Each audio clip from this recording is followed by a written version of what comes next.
Okay, isang araw lang matatapos ng investigasyon? That is absolutely preposterous. Naks. Ang Pangulong Marcos Jr., hindi po siya nagsasagawa ng investigasyon alatokhang way. Nak nung po. Nirerespeto ng Pangulo ang due process, Nak- nirerespeto ng Pangulo ang human rights. So kaya po dumadaan ang lahat sa proseso. Kung isang araw lang po dapat ito na imbestigahan, sana po ay ito ay kanyang nasuggest noon sa kanyang ama dahil mismo ang dating Pangulong Duterte ay umamin na maraming ghost projects rampant noon. Secretary by tomorrow. Ito po yung sinasabi ni Aling Claire na wala daw bang nasisante. Ito, marami ho. Mag-research ka na minsan, Aling Claire, hindi lang yung basta ka lang makapo na kay BP. May kursunada ka ba kay BP Sara Duterte? Why are you so obsessed on BP Sara Duterte? Aling Claire. Ito, District Engineer Ana Lee Manzano, Misamis Occidental, First District, First Engineering District. mula yan 2016, di ba? Oh. Kaya tuloy, etong si Aling Claire, may patutsada na naman sa mga Duterte. O, Aling Claire, hindi mo kasi alam yan. Mag-google ka kasi. Ang problema sa'yo, basta ka lang makapuna. Hindi ka talaga nag-google. Hindi ka mag-research. Na alam mo, lahat yan, alam ko sinasagmit yan sa PCOO nung panahon na yun eh. So, nandyan lang yan. Maghanap ka naman. Diba? Yan ang problema sa'yo eh. Ito na nga, alam nyo mga kaibigan, pag-usapan na natin itong mga nangyayari sa Pilipinas. Ako kasi, to be honest, hindi ako na-amaze. Sa totoo lang, medyo pasensya na ha. Alam mo naman ako, minsan iba rin ang nasa isip ko eh. Hindi ako natutuwa. Honestly hindi po ako natutuwa kasi puntirya sila ng puntirya sa mga kontraktor. Alam mo, there's nothing wrong with the contractor. Honestly baka sabihin mo naman, Banat Bay, kita mo na nga naging maluho. Oo, tama, naging maluho. Tama yun. 'Di ba? Ginagawan pa nga natin ng reaction yung mga nepo babies. Oo, tama 'yun.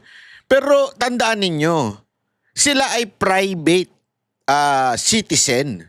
So kung ano man ang gusto nilang kuhanin at kitain at kanilang gastusin, abay wala tayong pakialam doon. Problema nila yung kung gusto nilang maglustay ng pera. Ngayon, the way they got dung pera na 'yon, 'di ba? The way they get yung pera na yun ay yun ang problema. Okay? Pero sa akin, hindi pa rin yun ang pinaka-problema. Ang pinaka-problema, bakit pinahintulutan nung pinagkatiwalaan natin sa gobyerno?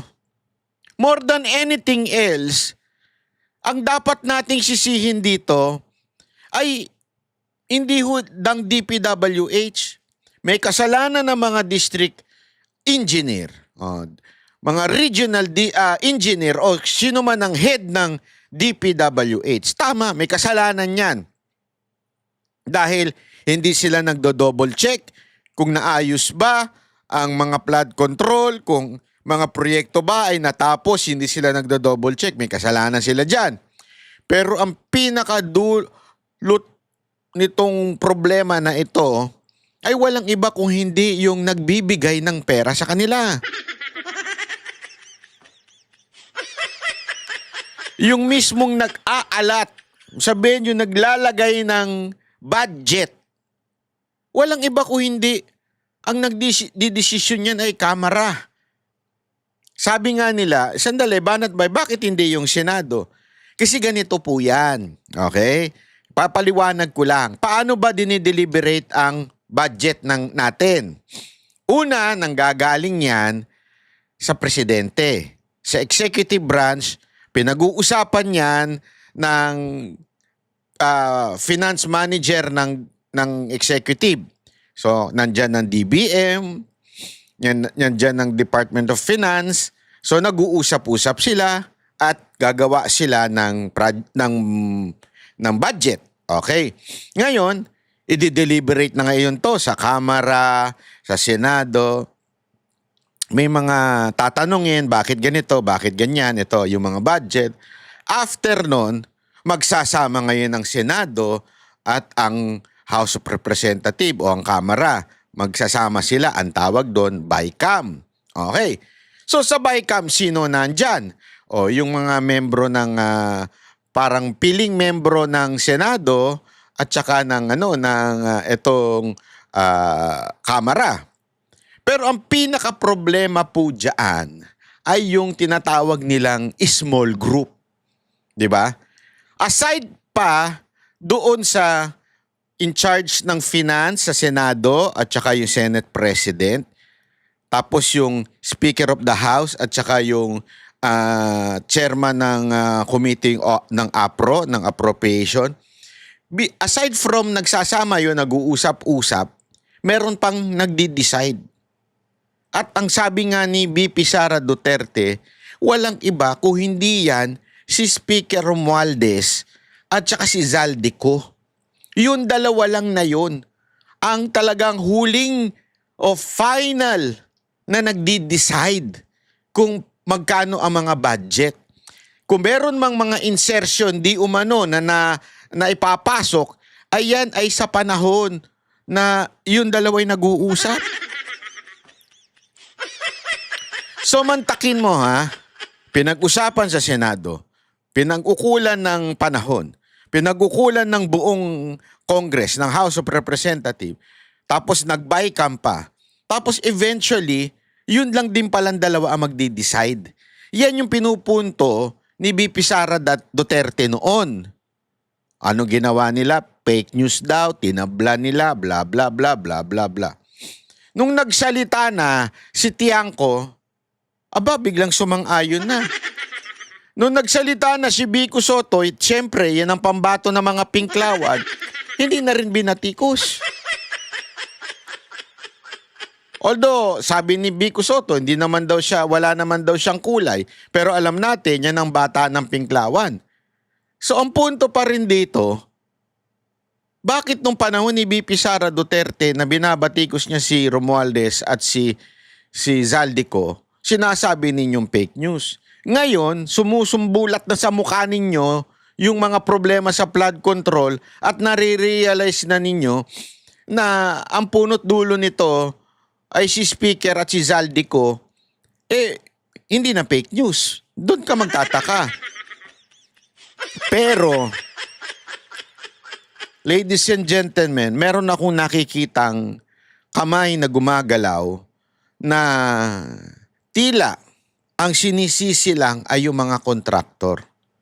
Again, I'm not saying wala silang kasalanan ha, because they're part of the entire, sabihin na nating, can we call it scam, or pwede ba natin tawaging greatest corruption that happened in our country? Ang punto dyan, parte o kasama o sumasang-ayon ito mga kontraktor sa pangyayaring ito o pati ang DPWH, pero remember, nag-uugat yan doon sa small committee. Yun yung problema. Yan ang pumapayag at yan na naglalagay. Magkano budget sa distrito na ito? Magkano dito? Magkano dyan? Sila ho ang naglalagay. So, wala namang, sorry kung talagang nanakawin. Wala namang mananakaw yung mga DPWH na district engineer. Wala ring mananakaw yung mga kontraktor kung walang pinanakaw. Nagigets natin? Para bagang ganito, may pera ako, 1 milyon, halimbawa. May pera ako 1 milyon. Tapos yung asawa ko, may kakuntsaba na snatcher. May kakuntsabang waiter.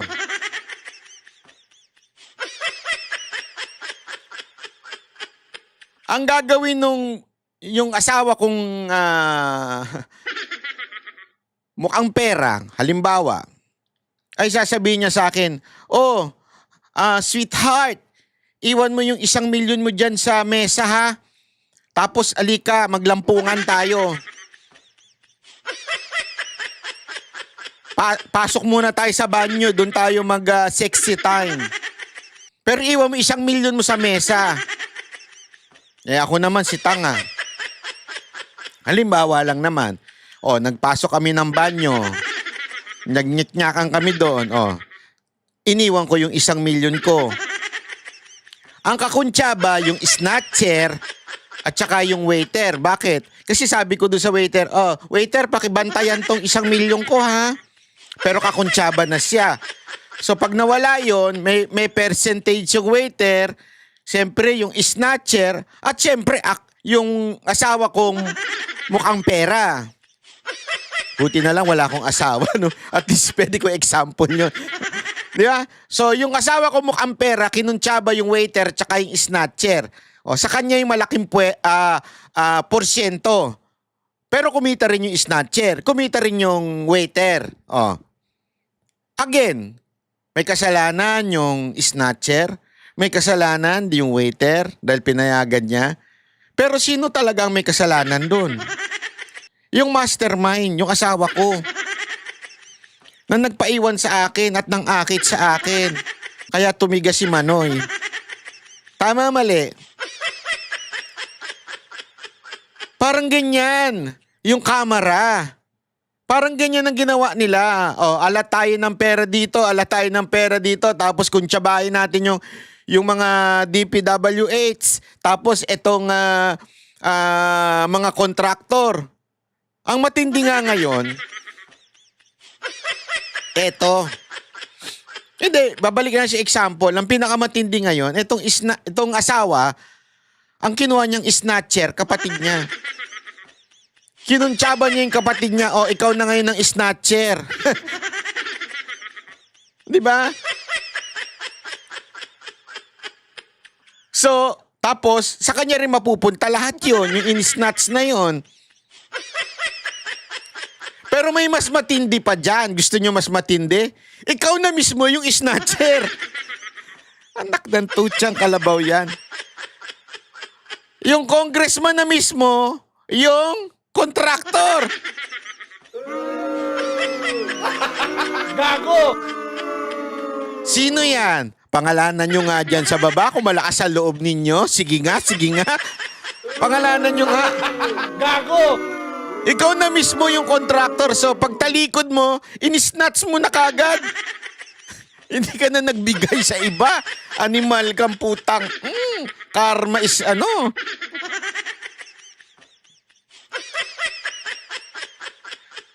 Sige nga, ano ba yung sinasabi mo, Banat Bay? Oh, eto, paano natin ha? Oh, eto kasi nangyari. Oh, eto, oh. Pasok! When you were here, I think the other week, meron kang sinasabi nga na yung issue sa'yo at the time na hinihingi mo yung report ng small committee. Wala yun. So hanggang, hindi ba yun nasa loob dun sa USB na gusto mo ibigay?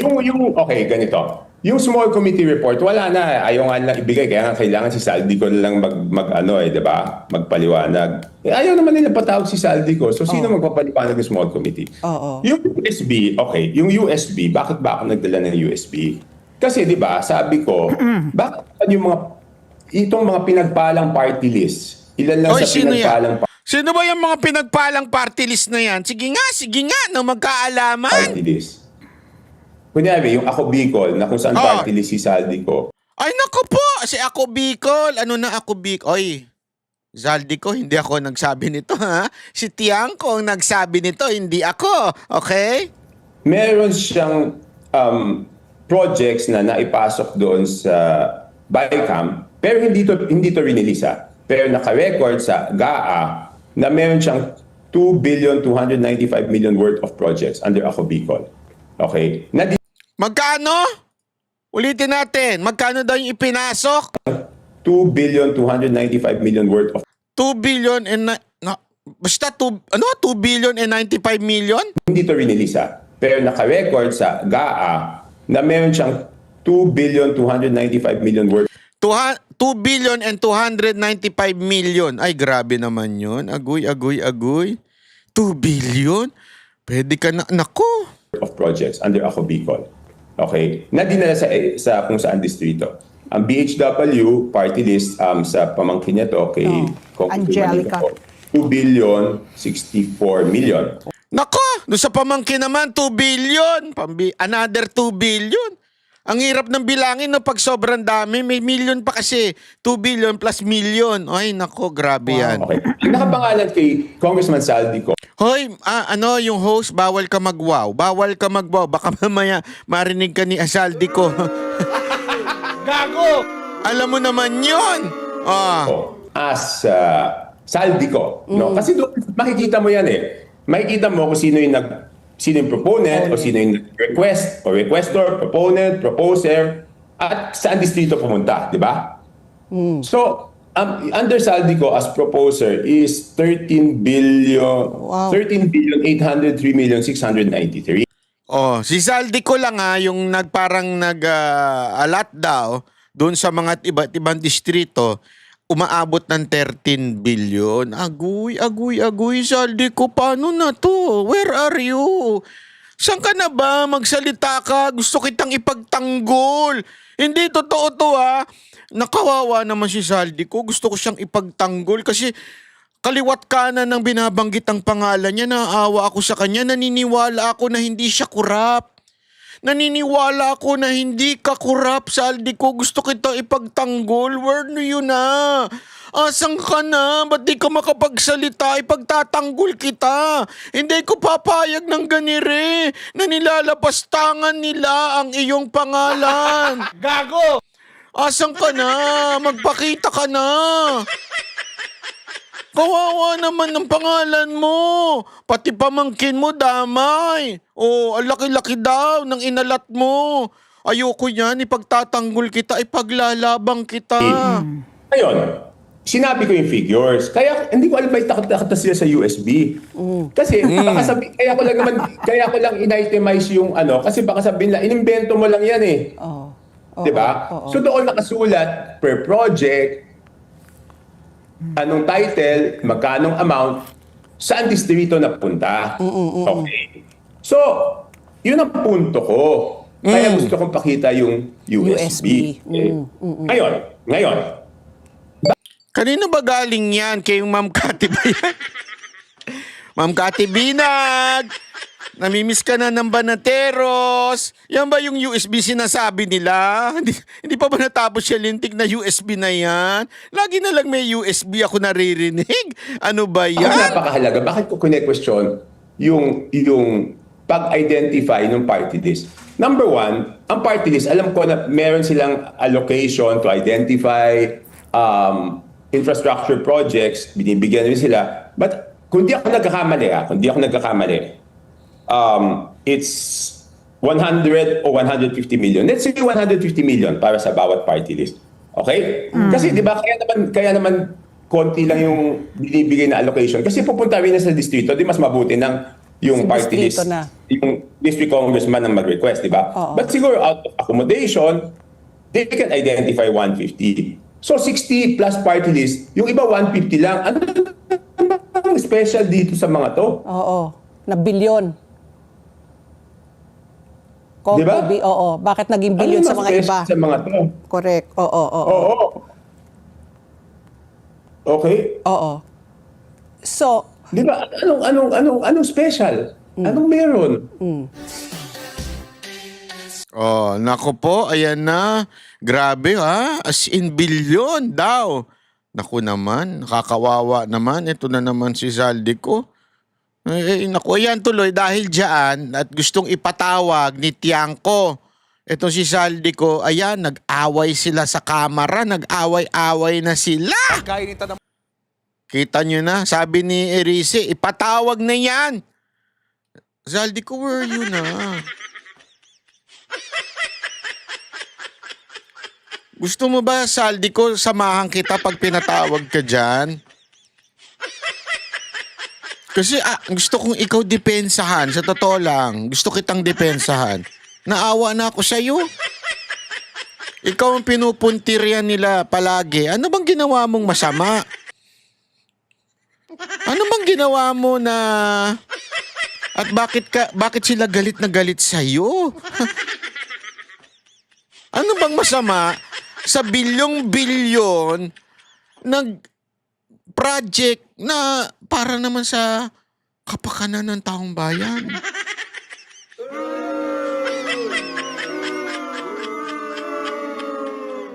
Mantakin mo, concern ka lang naman sa taong bayan kaya nag-alat ka ng bilyon-bilyon sa mga distrito. Gago! Di ba? Gusto mo lang naman tumulong sa mga mamamayang Pilipino. Ano bang masama doon? Kayo naman, masyado nyo naman pinagtutulungan si Zaldico. Ayan. Ayaw nang magpakita. Hindi na nagpapakita.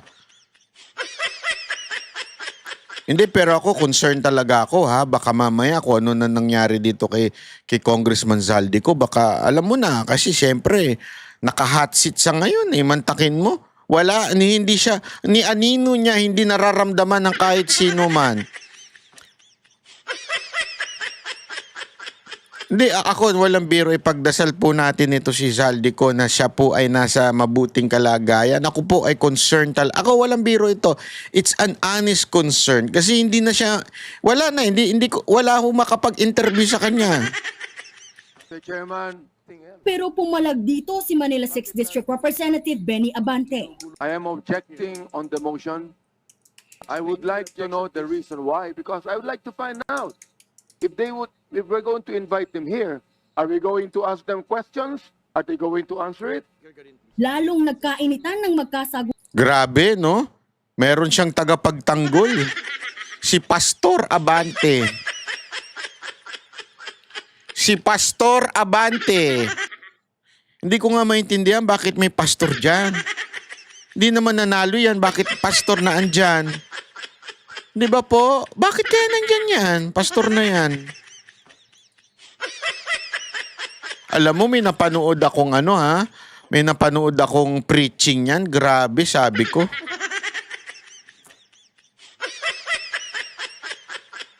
May messianic tendency itong pastor na ito nung napanood ko yung video na yon. Yung sinabi niyang siya daw ang matinding pinagpala sa kanilang malupit. Ay, nako, grabe. Tuloy. sina House Deputy Speaker Janet Garin at Navotas Representative Toby Chanco. Under the name of Congressman Saldico, ang insertion sa BICAM as proponent siya is 13,803,693,000. And we do not want to invite him as a resource person. Mr. Chair, sorry. Comsec, can you show this para lang Yeah. sabihin hindi ako Mr. Chair, with nagsisinto? due courtesy. Wait, I have the floor. Yeah, I have the floor. Yeah, but I have! Bigay nyo nga yung floor max niya. Yung floor wax dyan, ibigay nyo. Kasi ito si Garin eh. Hindi, ako nagtatanong lang ha. Ito tanong lang, seryosong tanong lang ito. Congressman Abante at saka Congressman Garin, meron po bang premyo pag pinagtanggol nyo sila? Kasi pagtatanggol ko na rin, kung may premyo, kung may premyo, ipagtatanggol ko na rin sila. Kasi ang tindi ng pakikipagtanggol ninyo dyan. Tanong lamang po, Congressman Abante at saka Congressman Garin, meron po bang premyo sa inyo, si Zaldico, kung sakaling ipagtanggol siya?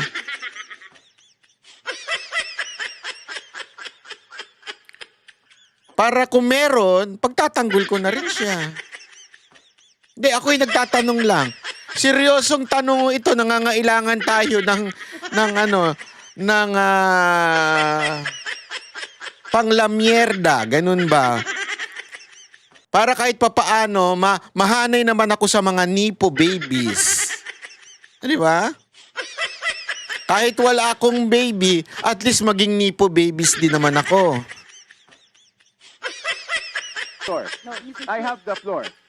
just to on I have the floor. Dahil dyan, sinuspindi muna ang pagdinig. Pinagpaliban din ni Erice ang kanyang motion na imbitahan sina Ko at Poe rito. Patitingnan daw muna niya kung ang 100 billion pesos na isiningit noong 2025 ay may ghost projects.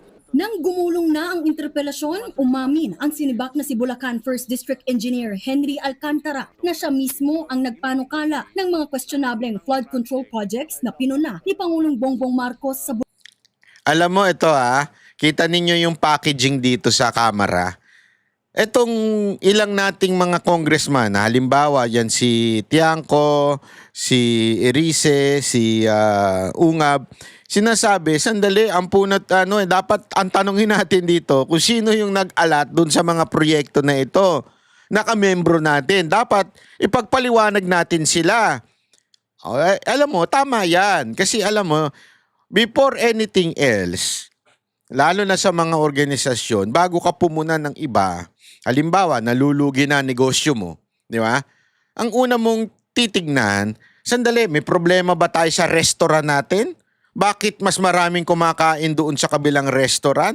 May problema ba sa atin? Alamin mo ngayon yung mga ginagawa ng cook mo, chef mo, o ng iyong mga waiter, tingnan mo yung presyo. Titignan mo muna sarili mo bago ka pumuna ng iba. Kasi may problema. Dito sinasabi nila, sandali, bago tayo maghanap ng mga lintik na kurap dyan sa labas, tingnan muna natin, bakit ba nangyari ito? Bakit ba nagkaroon ng mga proyektong ganito? Ganon sana. Kaya lang, yung mga katulad ni Abante at saka ni Garin, abay, napaka-titikas na mga defender.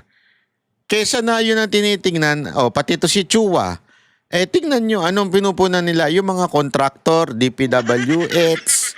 Again, walang problema kung punahin mo yung mga yan, mga DPWH, mga kontraktor. Walang problema dyan. But remember, they are just tools. Tools lang sila ng quote-unquote masasabi ninyong maanumalyang proyekto. Pero sino ang naglalagay ng pondo diyan? Yan ang dapat nating alamin.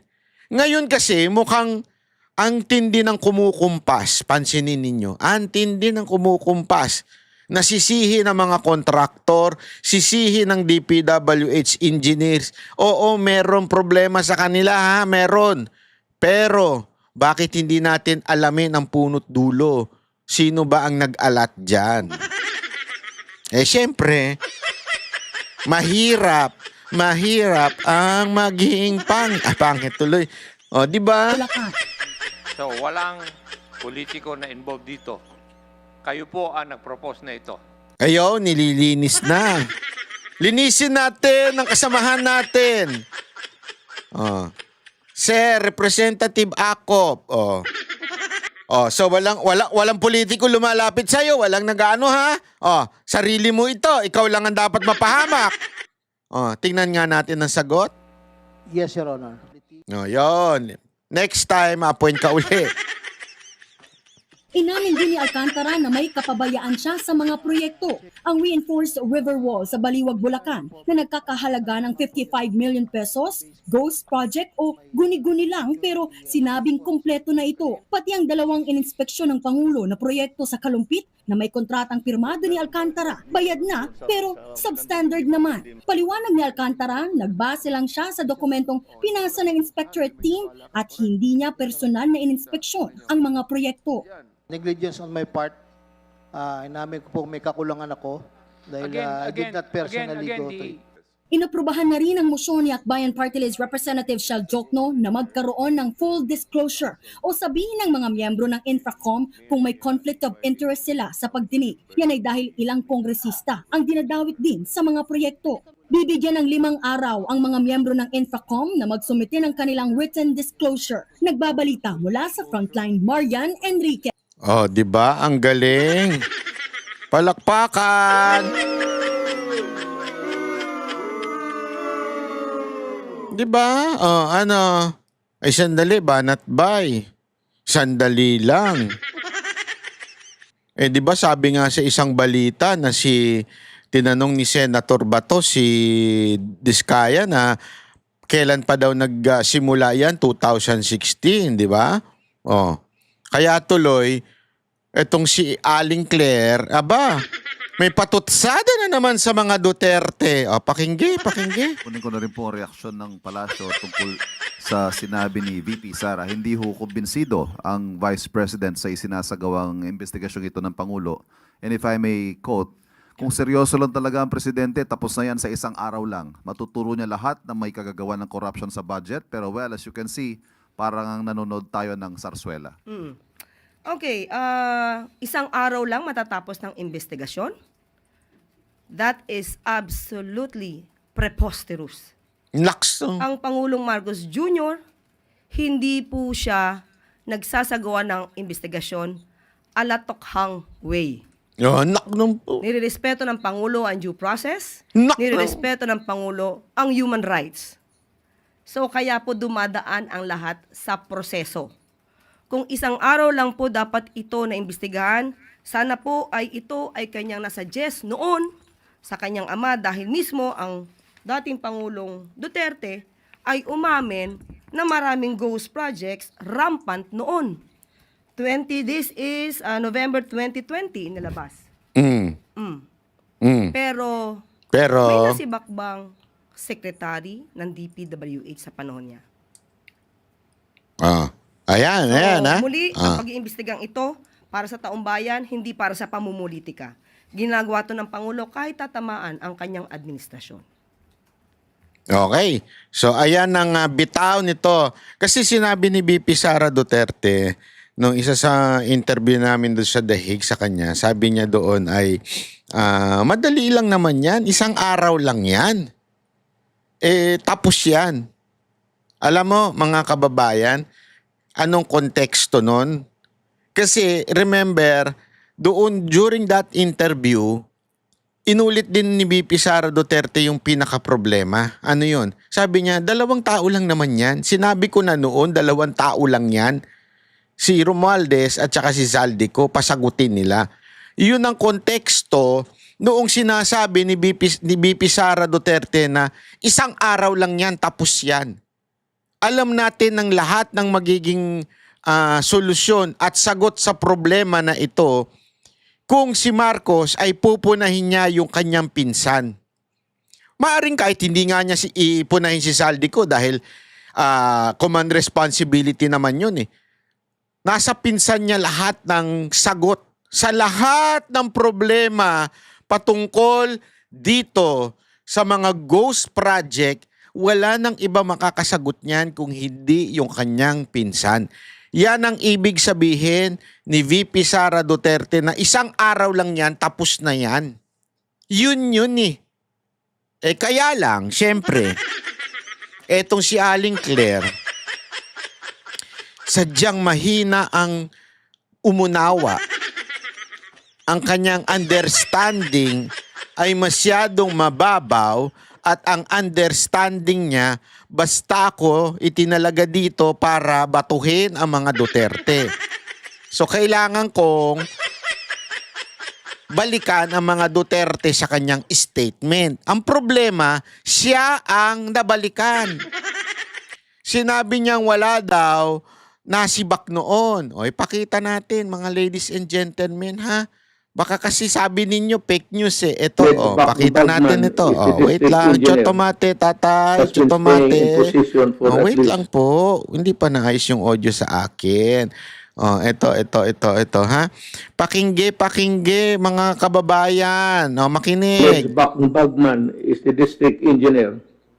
Has been staying in position for at least 10 years. Secretary Mark issued an order for the transfer of the district engineer. Dito ha, sinasabi niya yung mga problemang ni-report sa kanya. At alam nyo, ladies and gentlemen, para lamang po sa kaalaman ninyo ha, ladies and gentlemen, dito rin yung panahon na may binanggit siyang pangalan ng mga congressman. Hindi lang nasama sa video na ito. But until now, it has not been implemented due to the intervention of Congressman Sato. Well, the Secretary of DPWH is listening now, maybe. Or somebody should relay the message. Na itong si District Engineer, kung sino naman itong yawa na ito, you are relieved beginning tomorrow. If you are listening, this is nationwide. Secretary Mark Villar, kindly implement the order. Get him out of the office by tomorrow, noon time. Former District Engineer Lorna Ricardo has been removed from her post due to the expose made by Commissioner Greco Belica regarding the involvement de Ricardo in corruption activities being perpetrated in your province. You are to report tomorrow to the office of the Secretary. You are relieved. Marlen Ingolio, District Engineer, pati si District Engineer, kaya pala sabi ko, sige ako basa District Engineer pala itong yawa na ito. District Engineer. Alam mo, may party sa akin na na nalulungkot habang naririnig ko si tatay ng ganito. Oh, walang biro. Kasi ito yung hinahanap nating kind of leader eh. Di ba? Mantakin nyo ang tagal-tagal na yung announcement ni Marcos tungkol dito sa flood control. Yung, maya naman kayo doon sa zona. Wala naman nangyayari. Hanggang ganun lang. Maya naman kayo. Puro investigasyon.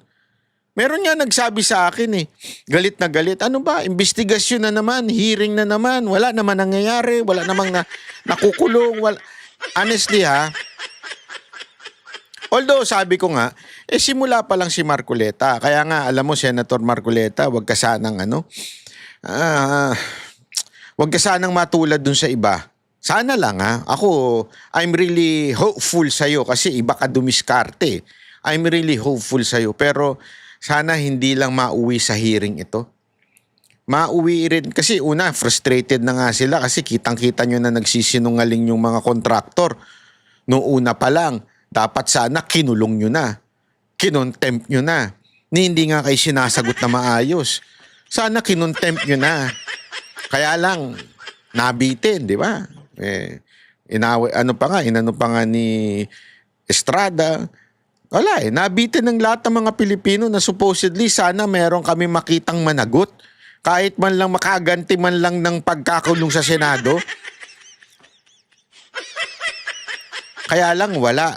Siguro you have a better reason why. Ganon ang sitwasyon. And I still trust the kind of leadership na meron ka dyan sa Senate hearing na yan.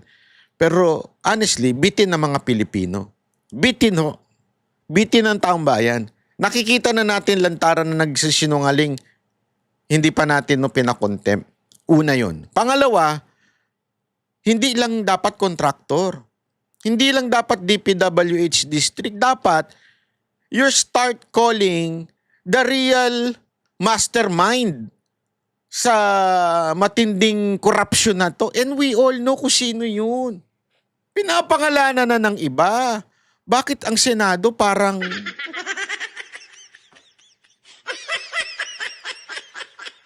Sorry kasi hinahanap natin yung ganitong klaseng leadership hindi takot. Yung ganitong klaseng leadership, pag sabing pangalanan. Dito may pinangalanan na congressman si Pangulong Duterte. Naalala ko ito, bakit? Sabi pa nga niya kaibigan ito ng anak ko Naalala ko yun Divinadera. Ramon de Rivera. pati Marim, you are relieved and report to your secretary by tomorrow. District Ito po yung sinasabi ni Aling Claire na wala daw bang nasisante. Ito, marami ho. Mag-research ka na minsan, Aling Claire, hindi lang yung basta ka lang makapo na kay BP. May kursunada ka ba kay BP Sara Duterte? Why are you so obsessed on BP Sara Duterte? Aling Claire.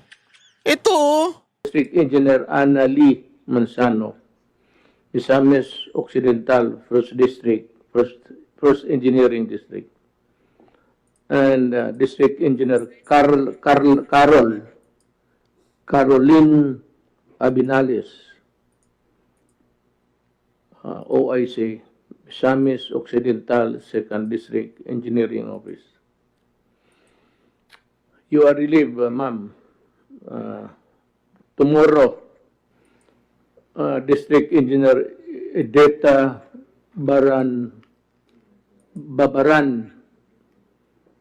Isabela 3rd District Engineering Office. District Engineer Edmundo de Luna, Isabela 4th District Engineering Office. District Engineer Ireneo Galato, Benguet 1st District Engineering Office. District Engineer Romelda A. Bagasan, Benguet Engineering Office. Itong mga engineer na I mentioned, just for good measure, they're the same. I do not condemn you. I give you the presumption of innocence, just like the congressman. It so happens that your name was cropped up during an investigation. no? Binanggit niya si Congressman Yap. Nakita niyo? Narinig niyo yun?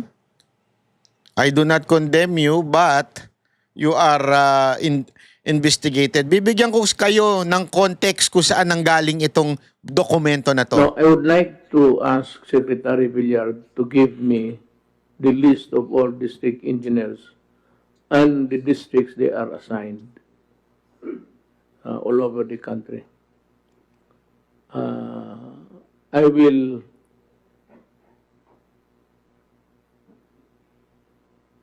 reorganize the assignments. Ikotin ko kayong lahat. Ayan. Nakita ninyo? Alam mo yon, dito, hard si PRRD, pero at the same time, binibigyan niya naman ng due process itong mga tao na ito.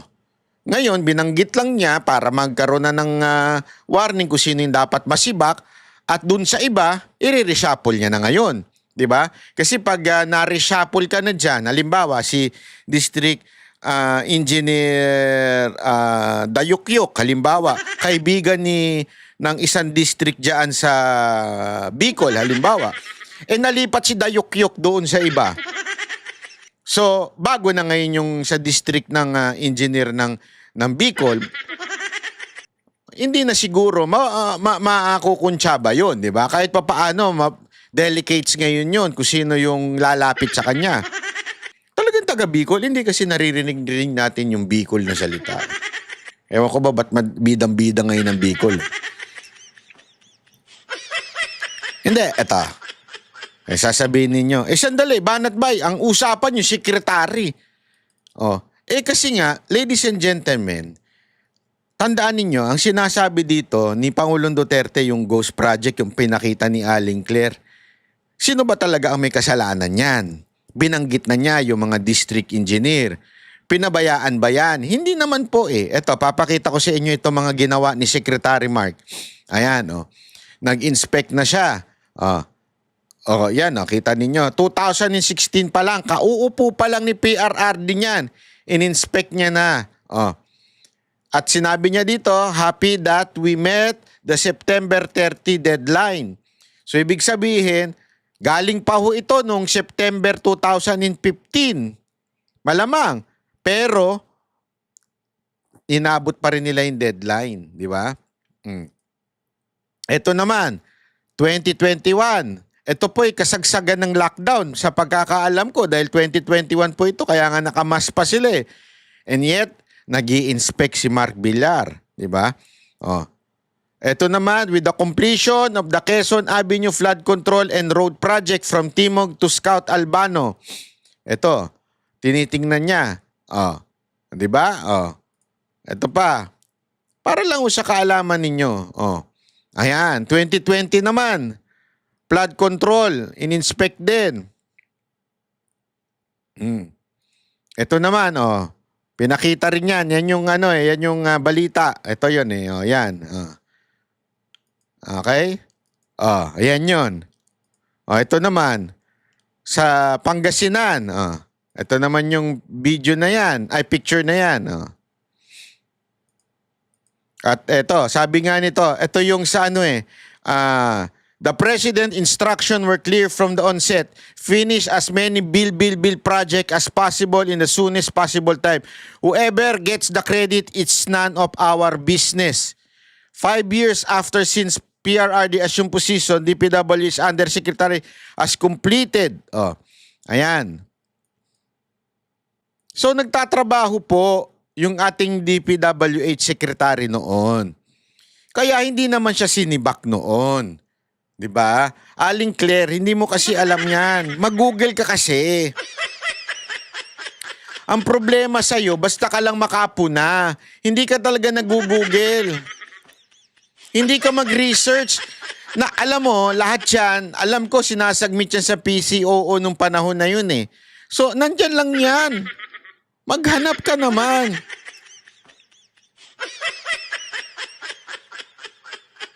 Diba? Yan ang problema sa iyo eh. Oh, eto pa, pakita natin tong balita na ito ha. Nagpaparamdam ang ilang kontraktor at opisyal ng DPW Para pala mga multo ito mga ito. Nagpaparamdam ang mga animal. na interesado silang tumistigo kaugnay sa umunoy mga anomalya sa flood control projects. Nako! Ayon po yan kay Senator Rodante Marcoleta. Nako, patay tayo dyan.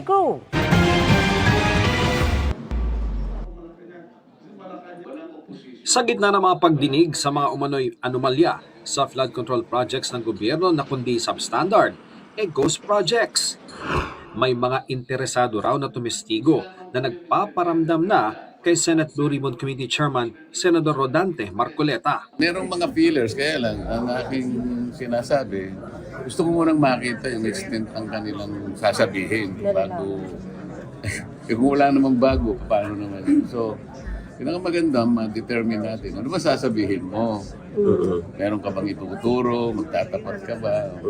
Pagkatapos, saka natin titimbangin. Ilan daw dito ay mga kontraktor, pero may mga taga-DPWH rin. Kinukumbinsi yung nagtapat eh. Marami kasing nakarinig. So sabi ko, puro dinig lang yan. Gusto ko, meron talagang lilitaw na magsasabi. Sabi pa ni Marcoleta, meron din daw personalidad na may kinalaman sa proyekto ang nasa ibang bansa na. Hindi naman ibig sabihin lumabas dahil doon. Merong nandun sa ibang bansa. Malay mo, baka umuwi naman sila. Hindi ko naman sinabi na nagtago. Kusang tumakas. Hindi. Kasi sa informasyon, inahanap nga kung present sila, may nagsasabing nasa ibang bansa. Yun lang. Sa Lunes ang susunod na pagdinig ng komite ukol sa mga flood control project. Pero ngayon pa lang, dumidistansya na si Majority Floor Leader Senador Joel Villanueva at iginiit na wala siyang transaksyon kay dating District Engineer ng Bulacan 1st District Engineering Office na si Engineer Henry Alcantara. Pinaplano rin daw niyang magharap ng reklamo laban sa mga nagpapakalat ng mga larawan at video na kasama niya si Alcantara. Sir, wala kayong transaction with Alcantara? Never. Ano ba yung transaction? District engineer siya. Lahat ng senador, lahat ng secretary na pumunta sa presidente ng Pilipinas nandun, nakakasama siya. So, yun ba is an evidence na sangkot? Bakit si Joel lang yung tinuturo? Bibigyan ko kayong lahat ng picture nilang lahat. Bibigyan ko kayong lahat ng video nilang lahat. So, bakit? Bakit ako? Bakit ako? Kasi nagpapagulo sila. Gusto nilang guluhin. Si Senador Bato de la Rosa naman, sinabing lahat ng flood control project sa iba't ibang administrasyon dapat imbestigahan dahil kailangang malaman ng taong bayan kung nagamit ng tama ang buwis nila. Kasunod ito ng pagsabi ng may-ari ng kontraktor ng Alpha and Omega na si Sara Diskaya na pumasok sila sa flood control projects mula noong 2016, panahon ni dating Pangulong Rodrigo Duterte. Pero ng bayan yan eh. Hindi porque during the time of PRRD, i-exempt natin sa investigation. Hindi po pwede yun. Kung gumawa sila ng kulukuhan, kahit na panahon pa ni Pinoy kasi noon pa yan, panahon pa ni Pinoy sila nagkakuha ng mga kontrata sa gobyerno. Ayan, issue yan ngayon yung sabi ni Diskaya na 2016 pa siya nagsimula. Alam mo, hindi naman ng problema. Again I am against any form of corruption, pero puntiryahin natin. Ang tanong nung 2016 ba na nagsimula si Diskaya ay yung mga proyekto ba na yon ay natapos o hindi? Alam nyo, tinanong niya ni Senator Bongo at sumagot siya na oo, natapos naman, maayos naman. Kasi alam mo, same people lang naman yung mga kontraktor. Kasi remember, may lisensya sila para bagang ina-accredit ng DPWH. So, lahat ng mga kontraktor ngayon ay dati ng kontraktor. Ngayon, ang tanong, ibig bang sabihin nun, pwede sila maging mabuti? Pwede. Bakit sila naging masama ngayon? Kasi nga, ang according, ako mismo may nakausap ako, hindi ko na lang babanggitin. Eto, matino ito noon. Nakasama pa namin ito noon. Hindi ko na lang babanggitin kung saan. Nakasama pa namin ito noon. Matino itong kausap. At tinanong ko sa kanya, kamusta ba ang kalakaran sa gobyerno ngayong panahon ni Duterte? Alam mo, sabi niya, wala, mahirap ngayong magnakaw. Yun ang sagot niya. Itong kontraktor na ito, medyo aminado ito na kumikita. Sabi niya, mahirap magnakaw ngayon. Magnanakaw ka pala. Sabi ko sa kanya, magnanakaw ka pala. Kasi hindi ko naman siya nakilala through government affairs Nakilala ko siya through riding. Sabihin, alam mo yun, nagra-ride. Kasi marami mayayaman dyan Ang sagot lang nila sa akin, yung mga rider na mga mayayaman dyan, sabi nila, mahirap magnakaw ngayong panahon ni Duterte. Medyo kami ngayon. Medyo, anong tawag doon? Laylo muna kami ngayon. Yan ang sabi nila. Tapos, ngayon, tinanong ko na ngayon, itong panahon na presidente na si Marcos, alam mo, sabi sa akin, the same people na nagsabi sa akin, laylo sila nung panahon ni Duterte. Ngayon daw, ang bilin sa kanila, hindi ko alam kung sino yung nagbilin Basta ang bilin sa kanila, kunin nyo na as much as possible. Baka hindi tumagal ang administrasyon na ito. Seryoso ba kayo? Hindi, yan ang pagkakwento sa akin Basta, kumuha na kayo ng kaya ninyong kunin dahil hindi tayo sigurado kung tatagal itong gobyerno to. Yun ang sagot sa akin. Sabi ko, mga walang Diyo kayo. And matagal ko na kinikwento sa inyo ito, kung maaalala ninyo, bago pa nagputukan ito mga issue na to. Di ba? Noon pa lang kinikwento ko na sa inyo ito. Ngayon, nagputukan na. Di tama pala tayo noon. Di ba? Anong ibig ko lamang sabihin? Wala akong problema dun sa kontraktor. Yung kontraktor, sabi ko nga sa inyo, ganito lang kasimple yan mga pamilya, mga nanay, mga tatay.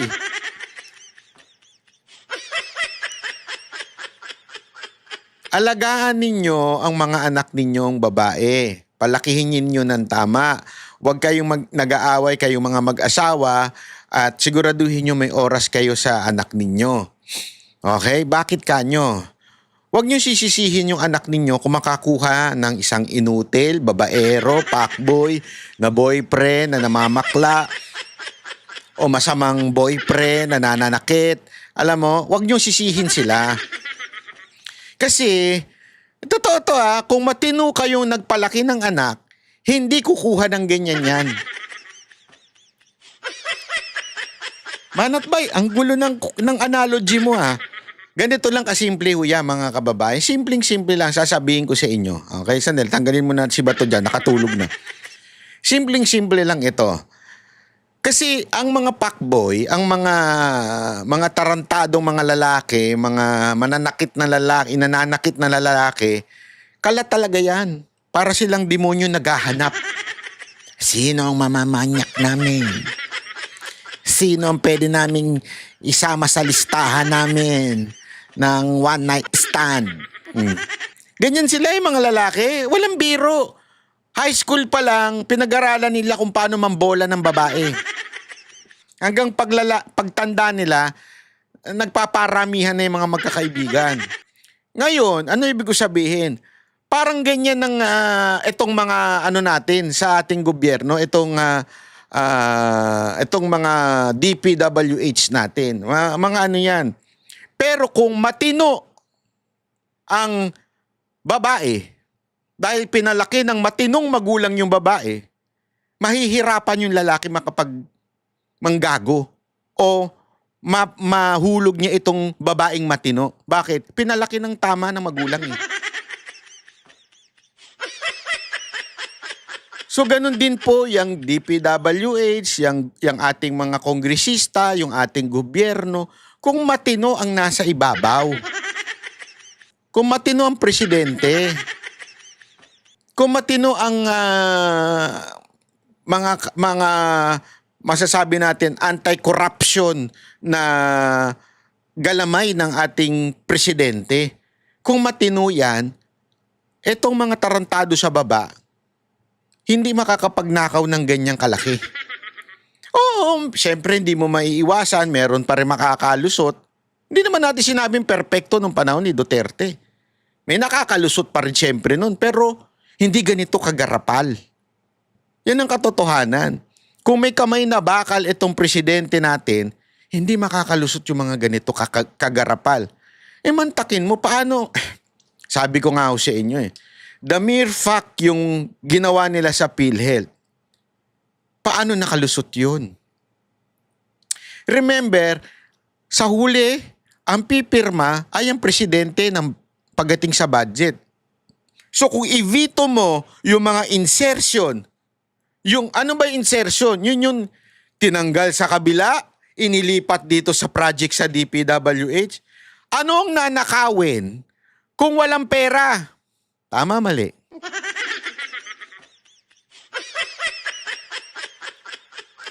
So, pinabayaan lang ng presidente yun. Pinabayaan, matanggal yung budget sa PhilHealth, pinabayaan, ilobo yung budget sa DPWH, pinabayaan yung sa ayuda, pinabayaan lahat yan. Kaya nagkakaganito bayan natin. So wag na tayong tumingin sa kaliwa o sa kanan. Nandun sa ibabaw ang problema. Yan ang totoo. Tingin kayo, hanap ng kontraktor, hanap kayo ng hanap ng DPWH. Putang ina, kanino ba nanggaling ang pera? Saan ba nanggaling yung perang nanakawin? Nagigets nyo ba? I mean, kung walang pera, walang nanakawin. Paano nagkaroon ng pera? Sino naglagay ng pera? Sino nag-alat ng pera doon? Sagutin nyo ako. Kaya isang araw, kayang solusyonan ni Marcos yan kung gusto niya. Tama si VP Sara Duterte, isang araw lang yan, kayang-kaya niya solusyonan yan. Kunin niya kung saan ang pinakapunot dulo, bakit nagkaroon ng pera doon. Ang hanapin yung nakokornian ako eh. Sa totoo lang nakokornian ako yung pupunta yung customs, BIR kila Diskaya para ano yung kotse. Ang corny ninyo. Pasensya na, pero ang corny ninyo. Sa totoo lang, napaka-corny ninyo. Hindi yan ang problema. Alam ko, halimbawa, totoo yung sinasabi ninyo, they acquired it in a wrong way. Sige, sabihin na natin totoo. Saan ang galing ang pera? Yes, maybe. I'm not saying they acquired it in a wrong way. Maybe they did that illegally. Again, saan ang galing ang pera? Paano sila nagkaroon ng ganyan kadaming proyekto? DPWH tambayan? Hindi! Katarantaduhan yan. Katarantaduhan yan.